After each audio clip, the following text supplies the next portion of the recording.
Hey Phil, we are live. Oh, So great. if you want to keep your chat box open, and Yes, I'll do that. that way we can see if anybody makes comments. And yeah, so you currently have you had said about I think 15 schools in Australia that are working with biblical personal finance. Yes, it's been a little bit of a challenge just because of everything they've been through. We had a great start. I think there were maybe 15 or 20 schools that jumped in initially, and then it's just been really hard to keep that momentum going if they've gone online and shut down and open and shut down and open. So actually, we're not quite sure who's doing it now or who isn't. So Yeah.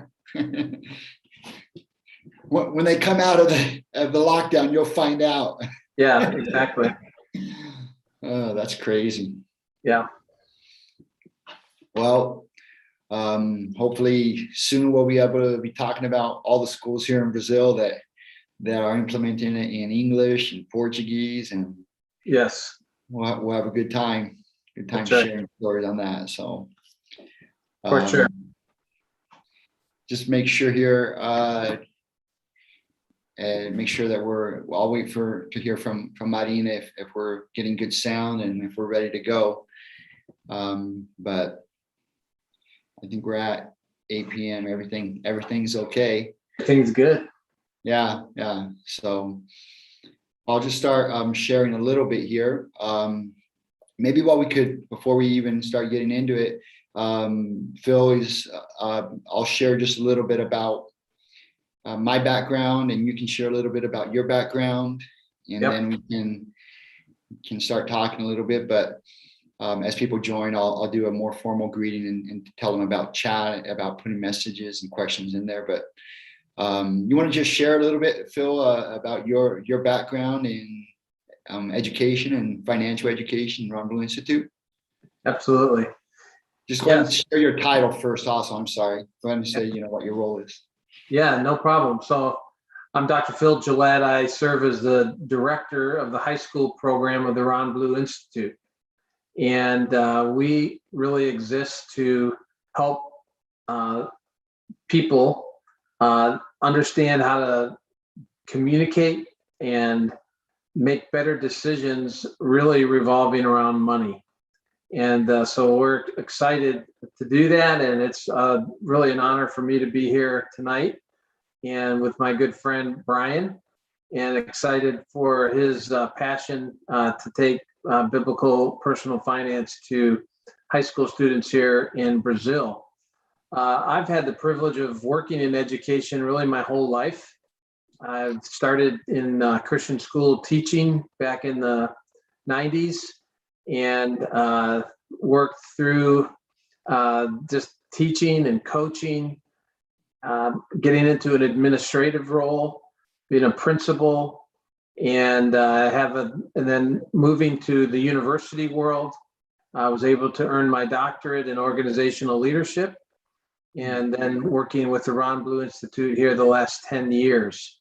And I live in Indiana, outside of Indianapolis with my wife.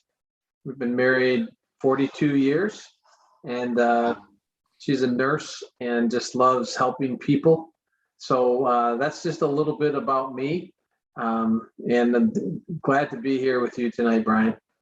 Hey, Phil. Well, I appreciate you taking the time, and it's an honor to have you on here with us and to be able to share some of your wisdom. For those who don't know me, my name is Brian. I'm the founder of a company here in Brazil called O Suficiente, and the company has a dream to bring financial education to the Brazilian population.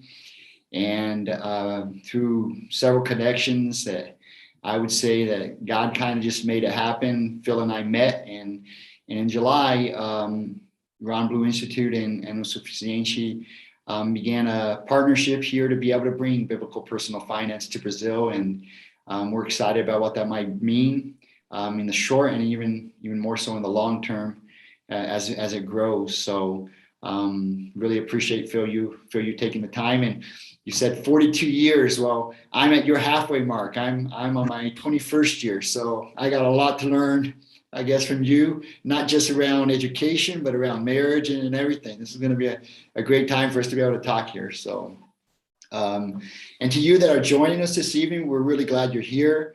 Appreciate you taking the time. We hope we'll be able to just share some valuable information with you.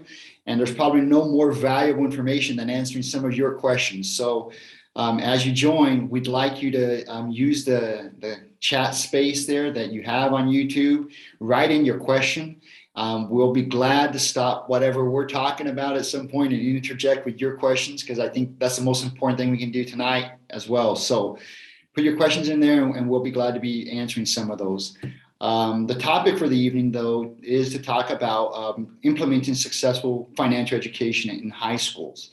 And Ron Blue Institute's been doing that in the United States and working with partnership in Australia. And now we're starting this partnership here in Brazil. And we have Phil on here then to be able to share with us some of his wisdom around that. We just hope it's going to be an encouraging night as you, maybe you're a parent and you're wanting to know what could my teenager be learning, or if you're a teenager and you're wondering, well, how will this help me in life? We hope we'll be able to address some of that. So, Phil, I want to go ahead and start off with a question here for you. What do you understand is financial education for high school students trying to solve? What is this trying to resolve? Yeah, that's a great question to start with. And I think, as I think about it, I see it in really a couple of different perspectives. There's kind of the short-term problem that young people have today, and that is that most of them, they may not have a lot of money, but they're going to pretty soon be making some really important decisions as they graduate from high school. You know, are they going to go into a field of work, a vocation, a job? Are they going to try to pursue university and study and come out with a major and then head into a work there? So that's like some really important decisions that they're making in the short term. And finances are really an important part of all of those decisions. And so I think that's the short term. But then there's a long term, Brian, and I'm going to say you and I, we're kind of old. Oh man, that's harsh. But you know, as you think about our lives, we're well into our adulthood. Yes. And our lives still revolve around making decisions about money. Sure. Yeah. And everybody does. And so there's this just a long-term track record that we have about the decisions we've made about money. And that's either going to be a really good thing or not a good thing. And so if we can help high school students get started in the right direction, then that really helps them. And I like to tell this story. I like to, earlier in my life when I could get up and move around better, I took high school students backpacking and canoeing up in northern Canada. And we would do just out in the middle of the wilderness and just had beautiful times out there. But we would teach them how to use a map and a compass. And that was important because where we were at, there weren't any roads or anything that really designate where you were going. And so you had to understand how to do that. And if you were just a little bit off with your compass and your map, then you could end up not even near where you wanted to be.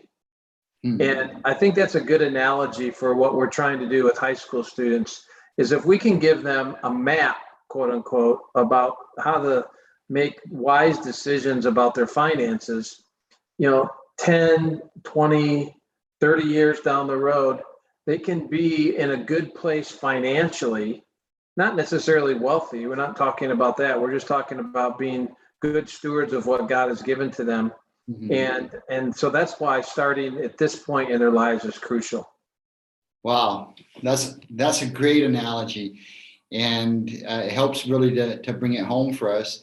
Hey, you're that watching this, feel free again to be asking questions. Also, if you're thinking of somebody that you think, boy, it'd be really neat, this person I think would enjoy it, go ahead and share the link with your social media and invite people to join now. We're going to be here. Our goal is to wrap it up just under an hour, but we've got quite a bit of time here. We've got some questions, but we want to be able to hear your questions as well.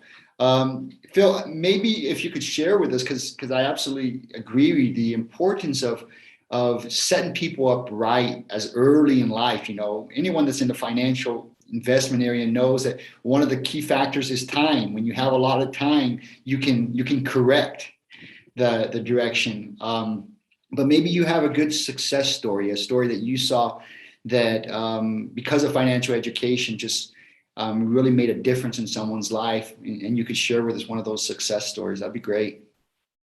Yeah, so I have a story. I was thinking about this last year, really before COVID hit here in the States. I had a chance to go and visit one of the high schools in the southeast part of the United States that was teaching our personal finance course.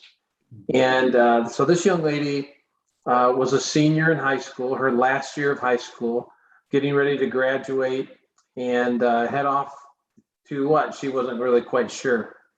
And so I had a chance to sit down with her and kind of interview her and ask her, you know, what did she learn? How is she going to be different based on having gone through this personal finance course? Yeah. And it was so encouraging to talk with her because this is a young lady who does not come from a wealthy family at all. And so she was, you know, thinking about some important decisions about whether she should go to college or just go into the work world. If she went to college, how was she going to fund that? And so as a result of going through our course, she got, you know, some of the, I want to say, financial literacy parts of our course about budgeting and some of those things. But what really grabbed her was some of the biblical principles that we teach. And one of the main ones that we teach is this idea of trying to avoid the use of debt. And so that principle, as she interacted with that and talked to her teacher, some other important adults in her life, really led her to not go to college right out of high school, but she was going to work and save money and then be able to pay as she went through college. And I just thought that was such a cool thing for her to apply that. Because I know there's lots of other young people, some that I know and many that I don't, who are making the opposite kind of decision about college. They're just going and they're taking on all kinds of debt that they're not going to be able to repay. And so for her to grab a hold of that truth and apply it in her own life was really significant. And so I just loved hearing that story. And I'm just hopeful that many more are hearing that and making those kinds of wise decisions and decisions that are going to take them well into their adult years as well. Yeah, what a great story, and what an example of exactly what can be a success story and what could really be an absolute disaster on the other end of that, right? If she hadn't gained that wisdom, like you said, some people they'll be able to get the debt and over time maybe pay it off, but for some that debt really determines the next 15, 20 years of their life. And then when they're finally out of debt, they think, well, now what do I do? You know, I've lived all my life to pay off debt, and maybe develop some bad habits. So that's a great story. Wow, that's got to be great to hear something like that. Yeah, it was so encouraging. And what was cool was at that particular meeting that we were at, Ron Blue was there as well. He lives in that area. And so he was able to meet this young lady, hear her story, share some things with her as well. That was just really a great blessing to him and to all of us who are a part of this, of the Ron Blue Institute and what we're doing in high schools. Yeah. So thinking of that story and so many others, your experience in education, when we hear a success story, we always know it's not about one person. It's not one player, you know, it's really a lot of different pieces that come together. And I think about this story that you heard, and you know, there's history, there's probably family history there. There's a school where she studied, there's some teacher, there's the actual students part. So I'm thinking of these different players, maybe just zoning in on those: family, school, and the actual students. How would you describe, what's the role of each one of these players in a success story? Yeah, that's really important, and I think I think about it first as a parent, and I feel like the children, and God gave three beautiful children to my wife and I, and so we felt like our main responsibility in life was to bring them up in a way that would honor God. And so as I think about those three areas that you talked about, the student and the teacher or the school and the parent, I think the parents have ultimate responsibility before God for their kids and for their children, and so that they would help to train them. And part of that training, honestly, is to put them in an environment or a place where they're going to get good information. And so that's why I think Christian education is so valuable, that it puts students in an environment where they're going to come face to face with truth, and that they'll have an opportunity to interact with it, and they'll be in an environment where they're around young people their own age who are good examples for them. And then also, I think the key element there is in the school is the teacher. And teachers, we always refer to them as the living curriculum. Like, Wow. curriculum is what you study, but teachers are the living curriculum, right? And so the face-to-face interaction that a teacher has with a student is so crucial. And they're able to take this curriculum, for instance, but to teach it from their own life experience is so much more valuable than just reading it in a book, watching a video about it. And so teaching is so really important. And so that's why I love the fact that you're going to have a chance to do this with students, and then to have that support system as well at home is really crucial. That's great. Well, if you're just joining us now, we're talking here with Phil Gelatt from Ron Blue Institute. He's the director of the high school program. And this evening, we're talking about successful implementation of financial education in high schools, and specifically even sharing a little bit about a program that Ron Blue Institute developed called Biblical Personal Finance, that is being, through a strategic partnership with O Suficiente, we're bringing to Brazil. It's a program that's been offered in the United States and in Australia.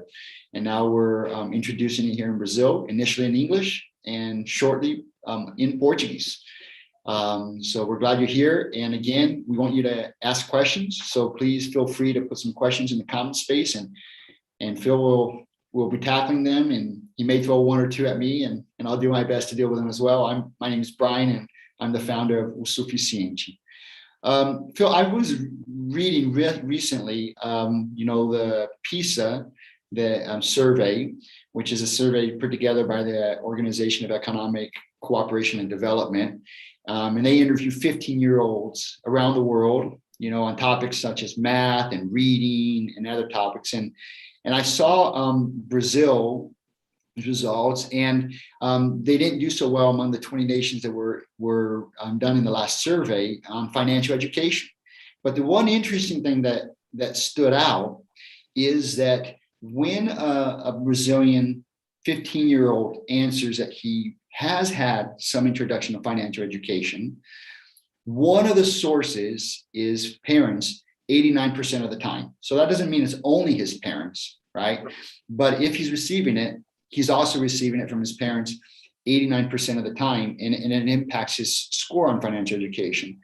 So I'm interested to hear, do you think that in the US, I mean, I don't know if you actually know any survey results, but if not, just what your thoughts are. You think parents are that influential also in financial education for their teenagers in the US as well? Yeah, that's a really important question. And I think it does go back a little bit to what we were just talking about, that parents ultimately have the main responsibility in doing that. But I think on the flip side of that, I don't think parents are doing a real good job of that. And as I have an opportunity to go around and talk to, in schools, talk to parents, talk to teachers, it is so important that parents model for their young people good financial decision making. And Ron tells a story about being in a school, and a dad came up to him and said, "Hey, how do I do a better job of teaching my son about personal finance?" And Ron's answer was right on. He said, "Modeling it is more important than what you say. So what you say is important, but showing that in the way that you actually live is really crucial." And so parents have a huge role in the development of their young people, their children, in helping to create an example for them that this is how we live. This is the lifestyle that we have. These are how we make good decisions. And so I think that that's really important. I just don't know that parents here in the States or really around the world are doing a very good job of that, based on really what we see in terms of the rising debt, the rising credit card debt here in the States and other places as well. It doesn't seem that maybe parents are doing as good a job as they would like, or that as their children need. Yeah, and what a challenge it is, because they may even talk about some of these subjects, but with media, social media, the way it is nowadays, these kids are bombarded so much with so many other sources of information. And the financial market has discovered that they're marketing to these young people themselves directly, right? And spending a lot of money probably doing some of that advertising.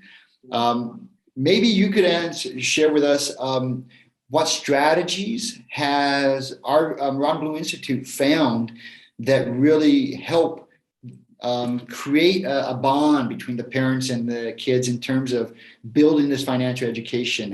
Have you guys found some strategies that work well? I'm hearing you say modeling obviously is a great strategy. Yeah. So one of the things that we do that we found early on that is that we try to create ways for parents to engage with their students about the content that they're learning in class.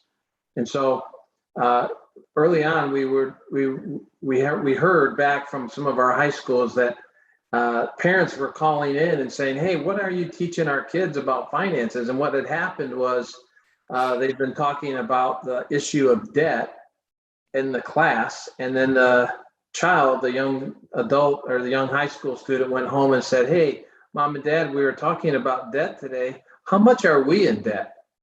Oh boy. Yeah. And so that question startled the parent a little bit because most money is an emotional topic, right?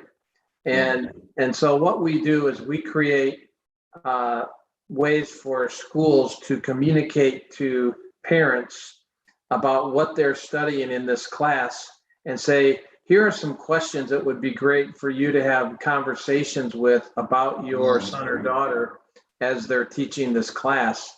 And that's been really super helpful. Yeah, well, that's great. So here's a question that came from the people watching. Phil, what if parents don't know about financial planning? How can they start? Wow, that is really a great question. I think, Brian, that's really one of the passions you have. Yeah. And so I know that we're doing some things through RBI to reach churches and reach into homes, but I think that maybe you could speak into this as well a little bit, because that really speaks to some of your passion. Yeah, well, I think that first of all, if the parents recognize that they need this, and that's the first step. And then I think there's sources out there. O Suficiente definitely is learning and teaching through online courses, and then also reaching into churches and offering workshops. We're using concepts that I've learned from Ron Blue himself, about heart and health and habits and hope and some of these issues as well. So I definitely encourage parents to take the time and learn about financial education. And you would probably agree with this, that it's okay for parents to say, "Hey, kids, I didn't get the learning I needed myself, so let's learn some stuff together as well." Yeah, I think that's crucial. I think parents to be upfront and open and not try to portray something that they're not, Mhm. because their son or daughter is going to see through that easily. That's a gift that high school students have. And so I like that answer. I think there are places that you can get resources that are designed for adult, and I love that you have a passion to do some of that. Yeah. So we have Felipe Simões. He's joined us here, Phil, and I'm going to let you answer this one. He asks, "What would you say is the most important financial principle?" Mm, wow, that is a good question, A Felipe. loaded one. Yeah. So I think I would have to answer that from my own biblical perspective, my own biblical worldview. And so I would say that the most important financial principle that isn't necessarily a financial principle. And I'm not trying to cop out. I'm just saying that this principle is kind of a whole life principle, and it's this: that God owns it all. Hmm. Yeah. Psalm 24:1 says, "The earth is the Lord's and everything in it." Wow. And so when we think about a financial principle, I have to start there and say, the finances that I have, they're not really mine. They are really given to me by God, and I'm to be a steward of what He has given to me, a manager of something that I don't really own, but I Hmm. have responsibility to be a good manager of it. And if you're familiar with the Bible at all, Matthew chapter 25 is a great story about individuals who were managers, and a couple of them that did really well, and then one did not do well. And so I'd say that's a really great principle to just start off with. But I don't want to cop out on your question, Felipe. So I'll actually give you a financial principle that I think is really important. And it's this. And I tell my students this. I have an opportunity to teach classes in the university. And I tell them this is the most important financial principle. And it's this: spend less than you earn. Yeah. That's it. Yeah. If you just spent less than you earned your whole life, you'd be in good shape at the end of your life. Hmm. And and yet that's not easy to do, and most of the people in the world don't do that. Hmm. And they spend more than they have, and they get into debt, and they have bad spending practices. So that I love that principle. Spend less than you earn. Keep doing that, and you'll be in pretty good shape at the end of your life, whenever that is. There you go. So you answered it twice. One with some wisdom, and then another one with just some good financial expertise. Yeah. Spend less than you earn. That's great. We have another question here. What do you think is the most difficult things for a young person in this area? What's the most difficult thing probably for them to apply in terms of financial education? Uh, I think if I were to just think about it from a cultural aspect, our young people are growing up in a world that is just bent on accumulation of material things. We have just hundreds and hundreds of commercials that we see every day that tell us that what we have is not enough, that we need the newest and the greatest and the best. And so I would say that one of the most difficult things for students to recognize today is to have this sense of contentment. And the Bible talks about, Paul says you have to learn to be content. And he was content with a little and a lot. And it didn't make any difference because what he believed that what he had was what God had given to him. And so I think we're just, the culture kind of drives us to be dissatisfied with what we have and to think that we've always got to have more and the latest and the greatest. And I use this, I've got my iPhone here, and, pretty soon this is going to be, I'll need the newest version of it, right? And so that is just kind of our world. And so I would just say, man, if we can model and help young people to be content with what they have, I think that's a great stepping stone to being in a good place financially. Yeah, that's great. That question was asked by Louisa. Thanks, Louisa, for sharing that question. I'm gonna test you a little bit on that one, Phil, and ask you the following. But could you not argue that when we say you're being content, that you're just settling down for less than what you really should strive for? That maybe you're being lazy? Yeah, I mean, if you maybe took a wrong view of that, I think you could arrive there. Okay. But if you understood it from what a biblical perspective is, the Bible warns against being lazy and encourages us to work hard and encourages us to be diligent at, whatever it is that our hand finds to do, we should be diligent and we should do our very best, not for just because we want to do that, but because that's the expectation that God has for us. So I would say, laziness and just kind of accepting where we're at in life and having this, I'm not going to improve or do anything about it perspective. I don't think that's a biblical perspective. But I think it's balanced in the fact that, we are constantly driving for more and we're dissatisfied with what we have. I think that's where the lack of contentment comes in. And it really is more of a statement about what we think that God should give us more than we actually have. And so therefore we're discontent. Yeah, that's great. I've thought about that a little bit, Phil. I don't know what you think of this, but the way I thought of it is sometimes, the person says, no, I strive for more. I want more. I don't want to become accommodated or lazy. The question I like to ask them back is, well, okay, I think that's great. You should use all your energy. Don't be lazy. You're right. The Bible talks about that.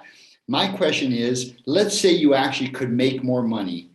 Would you be okay with working harder to make more money if you knew you were giving the money away? And that's a good test to know if it's about contentment or not. If you're happy saying, I'll be glad to work harder, and when I get more money, I'll be glad to share it with other people, then maybe you found contentment. But if your answer is no, once I make that more money, it's all about me, then maybe you haven't found contentment yet. That's one way I've kind of thought about that sometimes. That's great. I like that. I might use that sometime. So you talked about work. Share a little bit with you about Brazilian situation. Our scenario in Brazil, it's different than, I've lived in both cultures. But one of the differences for young people in Brazil is that in the US, it's just a lot easier for a teenager to get a job and to start working just a couple hours a week, work at a supermarket, get these jobs and make an hourly wage.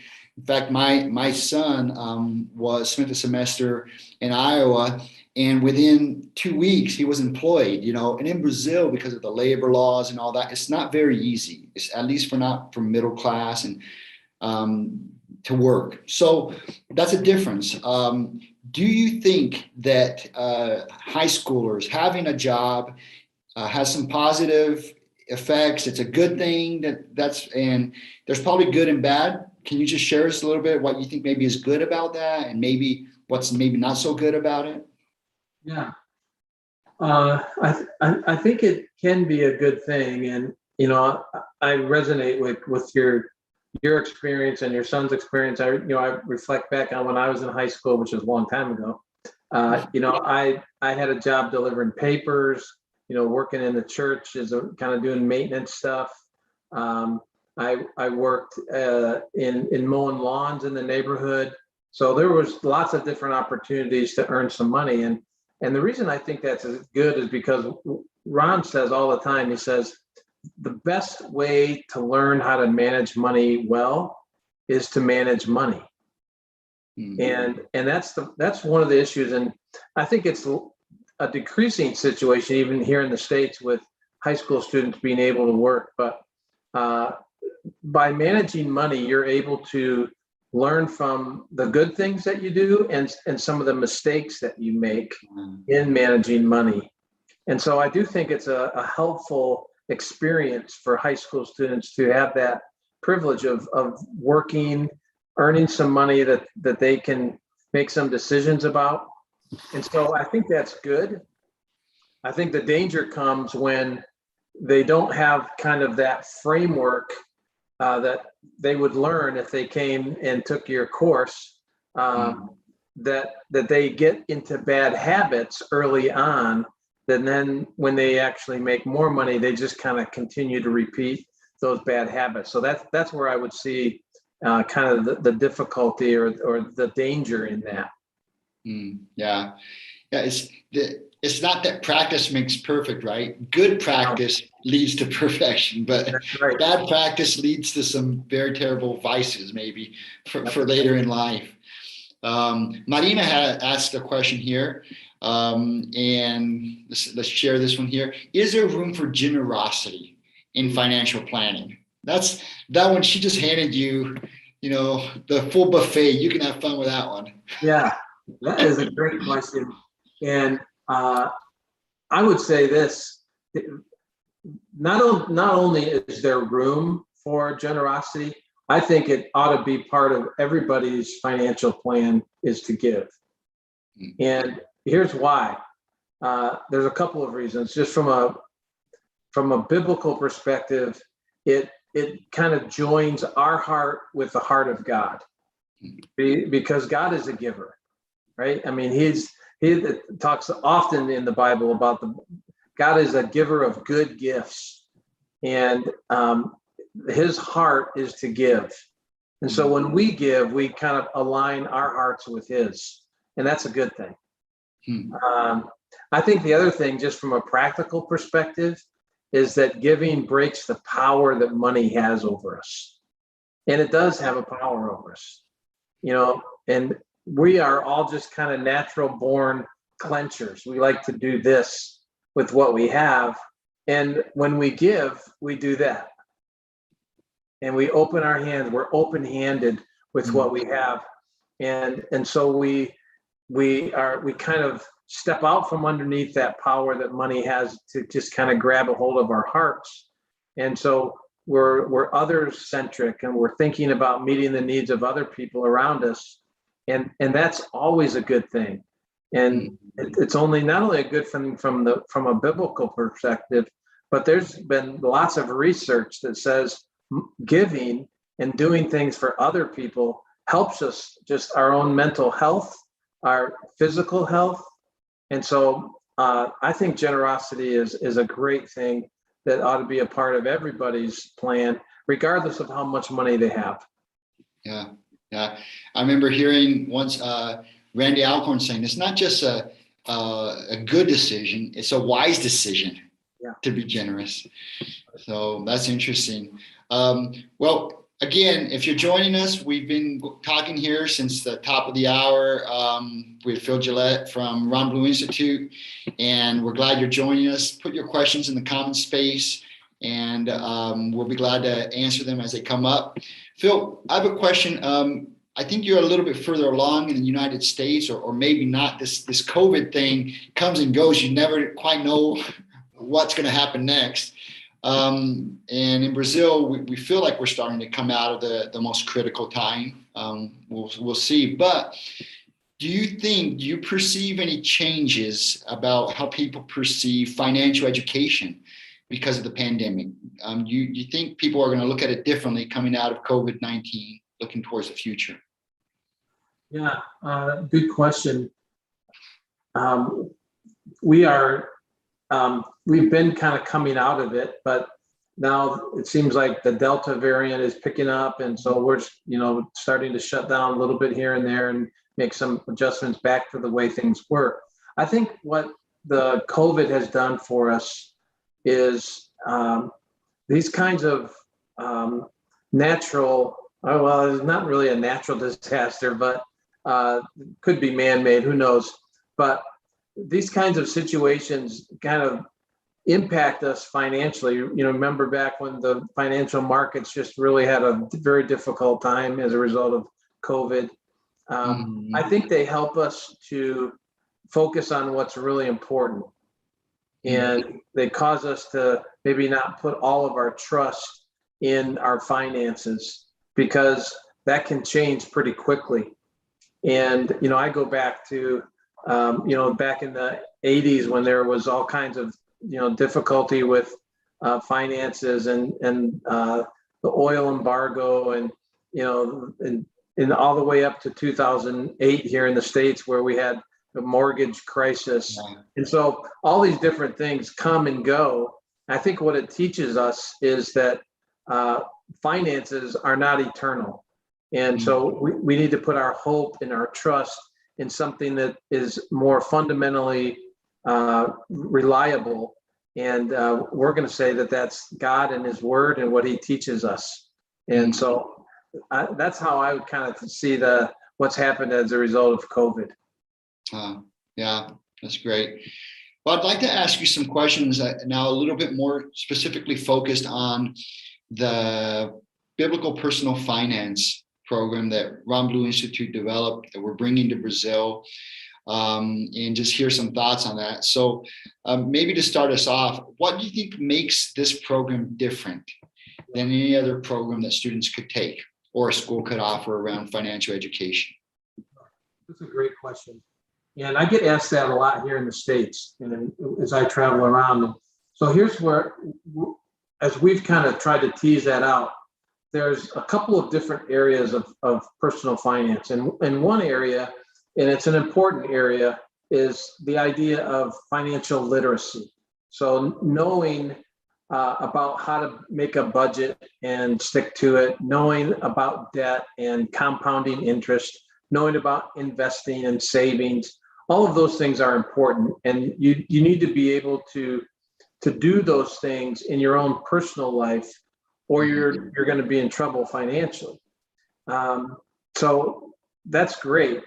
But what we've tried to do is kind of try to think about the question is, why are those things important? And like, what's underneath all of that from a worldview perspective? And so what our curriculum does is it tries to help students think about those kinds of big questions and then give them some answers from a biblical worldview as to why it's important to do those things.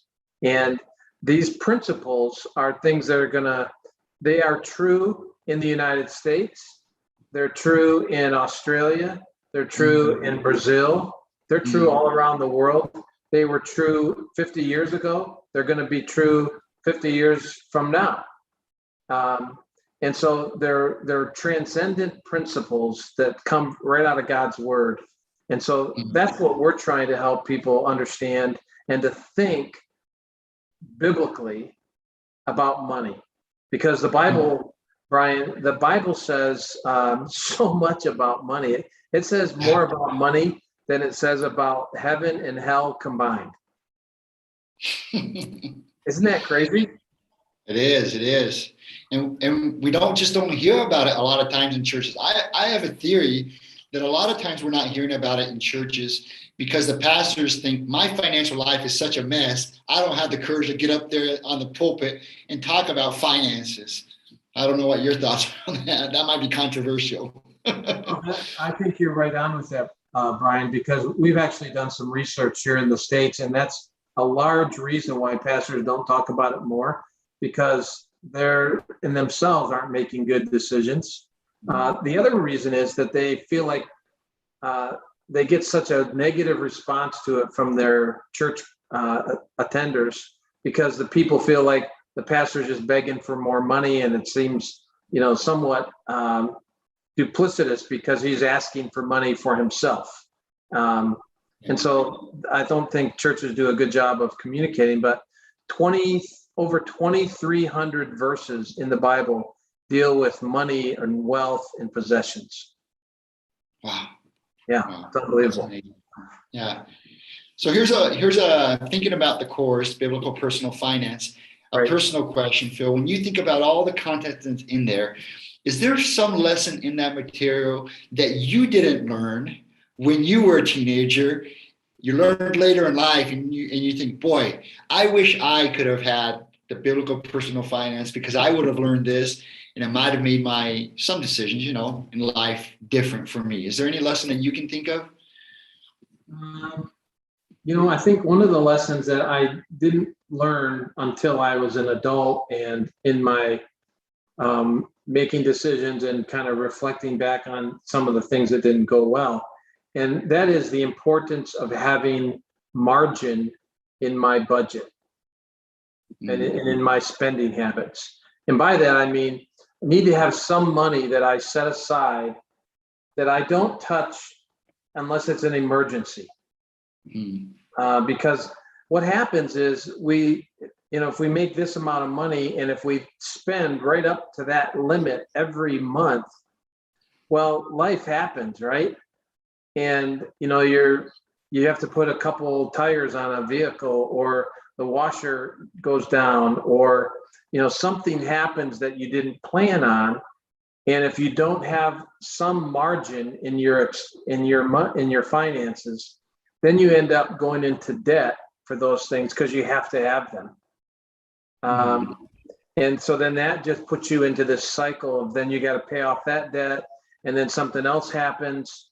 And so for me, I think that idea of creating margin in my finances and always having some money that I have access to that I don't touch for anything else except an emergency is a really important principle. Oh, that's great. It reminds me of something I heard Ron share already, that when he talks about, when you don't have that margin, you go into debt, and he says, debt always mortgages the future. Yeah. And so for these teenagers, the opportunity to learn about that, to have the margin in there, keeps them safe from further down the road having to work to pay off a debt instead of being able to plan their future, right? They're resolving the past instead of planning the future. That's great. Yeah. So you had mentioned in the beginning, and we had some people join us later on, but you mentioned you had 3 children. How many grandchildren, Phil? Yeah, we have 9 grandkids, and it's awesome. In fact, I got to tell you, this past Sunday, we got together at one of my son's house, and there's a 2-week window in the end of July, mid-August, where our grandkids are stair steps in their age. And so this last Sunday, we had a 9, 8, 7, 6, 5, 4, 3. We didn't have a 2-year-old, a 1-year-old, and a 6-month-old. Wow, that's amazing. It's so much fun so we get a picture of them every year. But we have 9 little ones. We have 5 girls and 4 boys. Oh, that's great. Well, my mom says, being a grandparent is so much fun. If she knew how much fun it was, she would have been a grandmother before she was a mother. And so I don't know how that works out. And I try not to take it personally. But so let me ask you, would you encourage your grandchildren at some point to take the biblical personal finance program? I definitely would. In fact, I've encouraged my kids to get some of the materials that we've created. things that you're hoping to take to Brazil. And so I definitely would encourage them, because I think, the world is just becoming a more difficult place to live. It's not becoming a better place to live. And so the kinds of biblical principles that we teach I think are going to be probably more important in 10 years from now than they are right now. And so, yeah, I think it's crucial, Brian. I think every generation needs to kind of come to an understanding and practice of these biblical principles. And that's the way that, we pass it on from one generation to the next. And so if we skip a generation at some point, then we're really putting at risk, all that's going to come in after that. And so, yeah, I think it's really important. That's a really great question. I'm hoping to have some impact and influence in my kids' lives. That's great.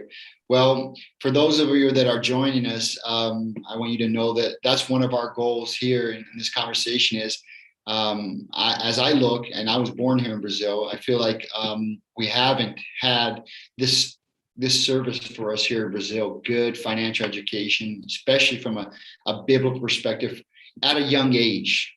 Yeah. And so if you're listening to this and you agree, then we want you to be participating with us in some way and reaching out to us and finding out how you can be involved. We've been discussing here the Biblical Personal Finance program from Ron Blue Institute that's being introduced here in Brazil this semester in English, but next year we'll have it in Portuguese.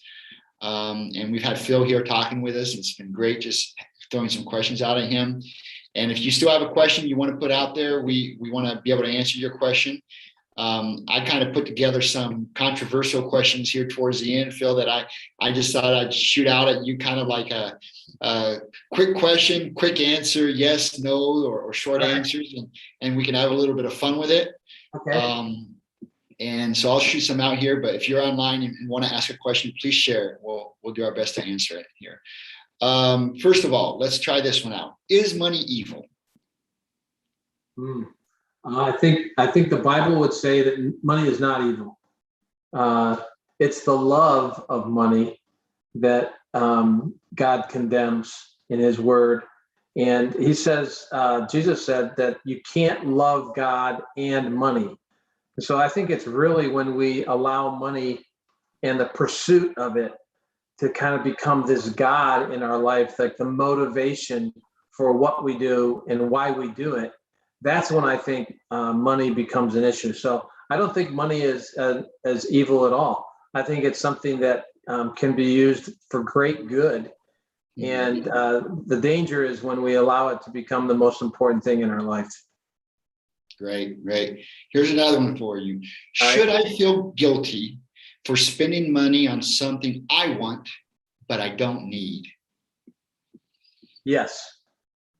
No. That was a short answer. I think that depends.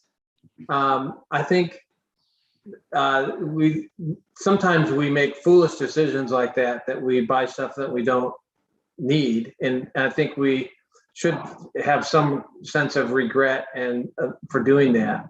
But I also think that there's illustrations in Scripture of people doing extravagant things and spending money extravagantly and without being condemned.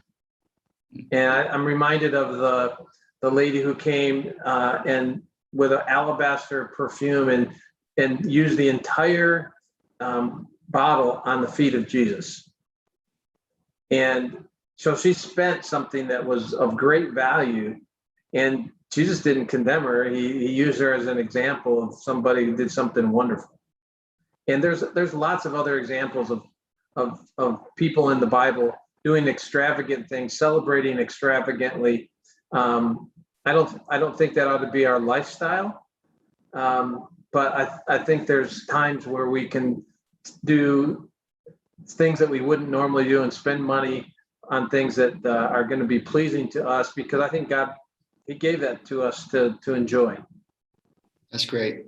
And if you can agree with me or not, but I would say that if that's a question for a high school student, that this program, Biblical Personal Finance, is a great program because it will give them a framework to understand that there's moments that they can spend on themselves on things they don't need, and there's no need to carry guilt with it. So I think having the framework to be able to do it, and this course is great for that. Another question for you: giving a child an allowance, is it a good thing or a bad thing? I think it can be a good thing. I didn't get an allowance growing up, and I worked a lot. We always had little chores around the house, and our pay was that we got room and board, right? So we got food and a bed to sleep in. But I also think, and it kind of goes back to our point earlier, that one of the ways for us to learn how to manage money is to have some money and to manage it. And so an allowance, if it can be, maybe, I guess the way I would approach an allowance is, here's some things that we want you to do as a 10-year-old, around the house: pick up your room, make the bed, sweep out the garage, polish the shoes, those kinds of things. And then here's your allowance based on your doing those things. And I think that can be a good thing. Okay. What do you think about that? No, I agree. I think that there's certain things that need to be their job or their role of helping in the house. And we actually, here at home, we try not to use the language helping. You're not helping, you're participating. You're not doing a service for anybody. You're a part of this family. Therefore, there's chores you do, and that's just participating in what it means to be a family. And so there's some things that has no allowance tied to it here at home. But there's others. My 3 kids, I have 3 kids. They all receive an allowance. But there's also a little bit of financial education around save some of it, give some of it, and all that. So yeah. Is it wrong to want to be rich?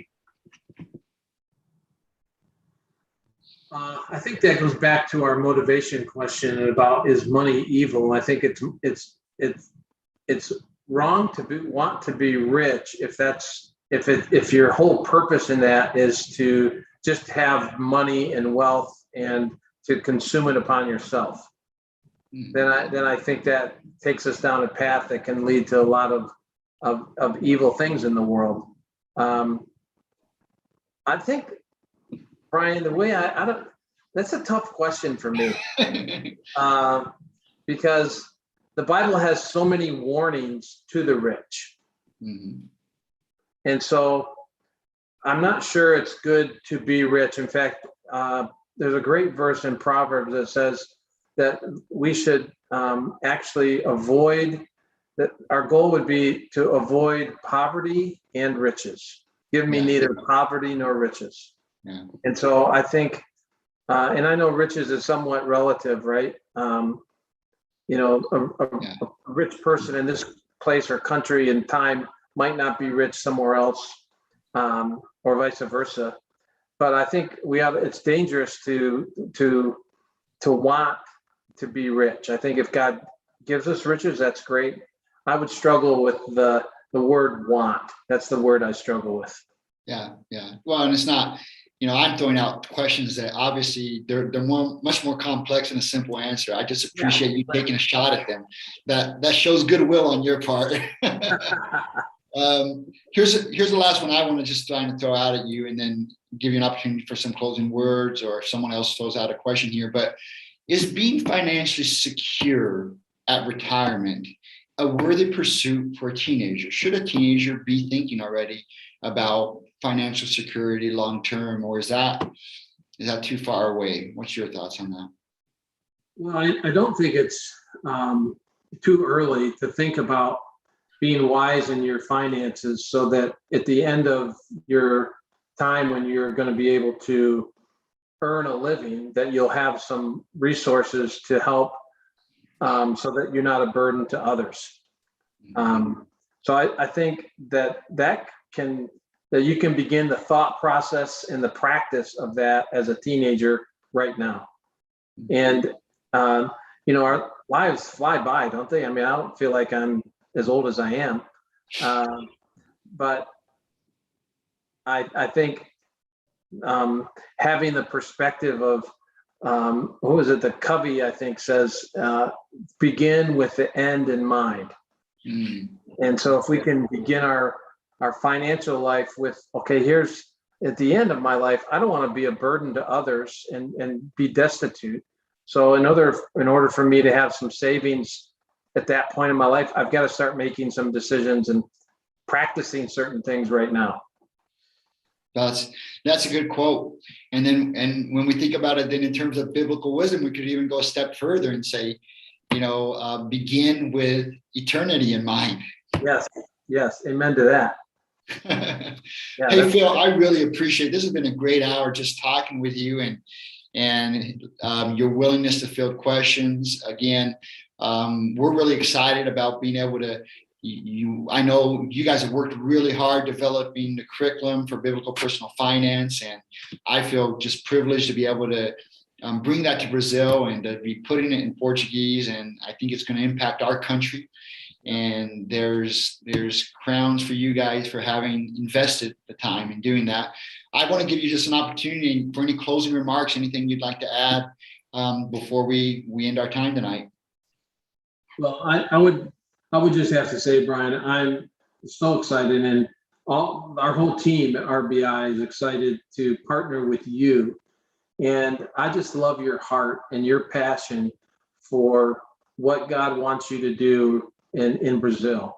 And he's put you in a very unique position and given you a set of gifts and experiences that I think are very unique, and that you can have such an incredible impact in the country of Brazil with the students there. So I would just encourage all you who are listening online or later on as you watch this, to think and pray about partnering with Brian and taking this course, having an opportunity to share with others what he's doing. We're just super excited, and praying that hundreds, thousands of Brazilian students will come to a place where they really understand personal finance from a biblical perspective. Great. Phil, thank you very much.